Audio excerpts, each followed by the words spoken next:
Right assembly సమావేశాలకు ప్రతిపక్ష నేత కేసీఆర్ హాజరు కానున్నారు. రైట్ ఇదే అంశానికి సంబంధించి కూడా మనం అప్డేట్స్ తెలుసుకుందాం.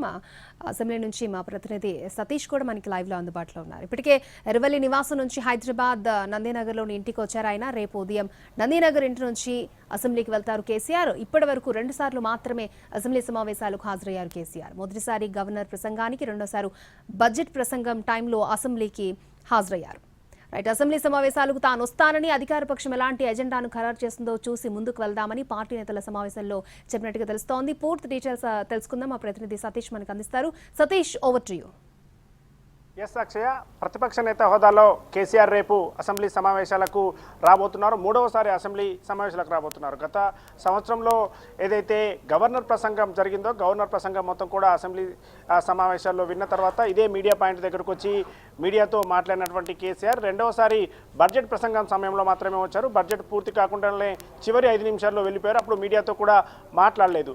ఇప్పుడు జరుగుతున్నటువంటి శీతాకాల సమావేశాలకు కేసీఆర్ హాజరు కాబోతున్నారు. అందుకోసం ఎర్రవెల్లి నివాసం నుంచి హైదరాబాద్లోని నందినగర్ నివాసానికి చేరుకున్నారు. రేపు ఉదయం 9:30కు బయలుదేరి ముందుగానే ఇక్కడికి వచ్చి బీఆర్ఎస్ ఎల్పీ ఆఫీస్లో కూర్చుంటారు. 10 గంటల వరకు అసెంబ్లీకి చేరుకుంటారు. ఆ తర్వాత జరగబోయేటటువంటి అసెంబ్లీ సమావేశంలో పాల్గొంటారు. అయితే రేపు ఒక్కరోజు సమావేశంలో పాల్గొంటారా, రేపు తర్వాత మళ్ళీ వాయిదా పడి జనవరి 2వ తారీఖు నుంచి జరగబోయేటటువంటి సమావేశాల్లో కూడా పాల్గొంటారా అన్న విషయంపై మాత్రం బీఆర్ఎస్ ఇంకా స్పష్టత ఇవ్వడం లేదు. రేపు అసెంబ్లీకి రాబోతున్నారు. ప్రధానంగా ఇప్పుడు జరగబోయేటటువంటి ఈ శీతాకాల సమావేశాల్లో పాలమూరు రంగారెడ్డి ప్రాజెక్టుకు సంబంధించి నీటి పంపకాల్లో కాంగ్రెస్ ప్రభుత్వం తక్కువ నీటి కేటాయింపుల కోసం ఒప్పుకుంది. ఆ విషయంపై మీకు గట్టిగా పట్టుపడతాం, తమ దగ్గర పూర్తి ఆధారాలన్నీ ఉన్నాయని చెప్పి కూడా బీఆర్ఎస్ చెప్తుంది. అదే విషయాన్ని బీఆర్ఎస్ ఎల్పీ సమావేశం తర్వాత మీడియాతో మాట్లాడిన కేసీఆర్ కూడా చెప్పారు.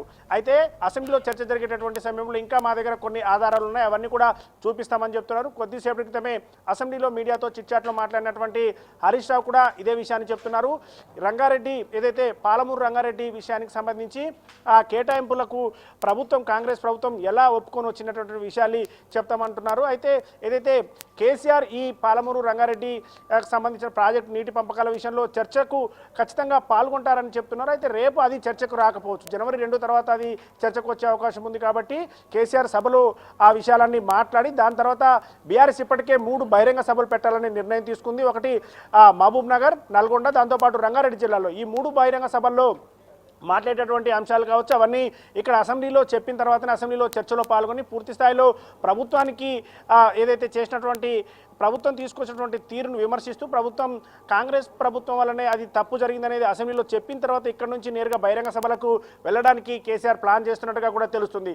ఇప్పటికైతే ఈ ప్రాజెక్టు సంబంధించి చర్చ విషయంలో ఇంకా కేసీఆర్ పాల్గొంటారా లేదా అనేది స్పష్టత రానప్పటికీ కూడా రేపు జరగబోయేటటువంటి సభకు కేసీఆర్ హాజరవబోతున్నారు. దాంతోపాటు మరికొన్ని అంశాలను కూడా బీఆర్ఎస్ ఖచ్చితంగా ఈ సమావేశాల్లో అడుగుతాం, చర్చకు కావాలని పిలుపునిస్తామని చెప్పి కొట్లాడతామని చెప్పి చెప్తున్నారు. ప్రధానంగా హెల్త్ పాలసీకి సంబంధించి, దాంతోపాటు ఏదైతే బీసీ రిజర్వేషన్ల అంశంతో పాటుగా ఇటు తెలంగాణలో ఏదైతే ముఖ్యంగా జిహెచ్ఎంసీ పరిధి పెంపు తర్వాత పునర్విభజనలో కొంత ఇబ్బంది జరిగింది, దానికి సంబంధించి ఖచ్చితంగా చర్చ చేయకుండానే చేశారనేటటువంటి విషయాన్ని కూడా బీఆర్ఎస్ పదే ప్రశ్నిస్తుంది. ఈ విషయాలను కూడా అసెంబ్లీలో చర్చ కోసం పట్టుబడతామని చెప్తుంది. అన్ని అంశాలతో పాటుగా మరొక కీలక అంశాన్ని మేము చర్చ కోసం పట్టుబడతామని చెప్పి బీఆర్ఎస్ చెప్తుంది. ప్రధానంగా రైతుల అంశానికి సంబంధించి రైతులకు యూరియా కోసం ఇబ్బందులు పడుతున్నారు, ఆ అంశాన్ని మేము సభలో లేవనెత్తుతామని చెప్తున్నారు. అయితే చర్చకు ప్రభుత్వం ఏ సమాధానం, ఏది క్వశ్చన్ అడిగినా సరే తమ దగ్గర సమాధానం ఉంది చెప్పడానికి మేము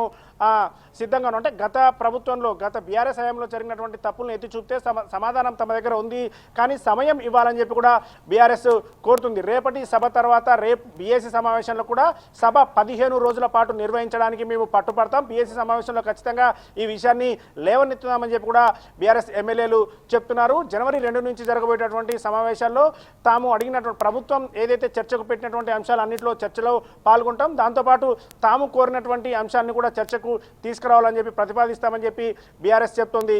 అక్షయ. ఓకే.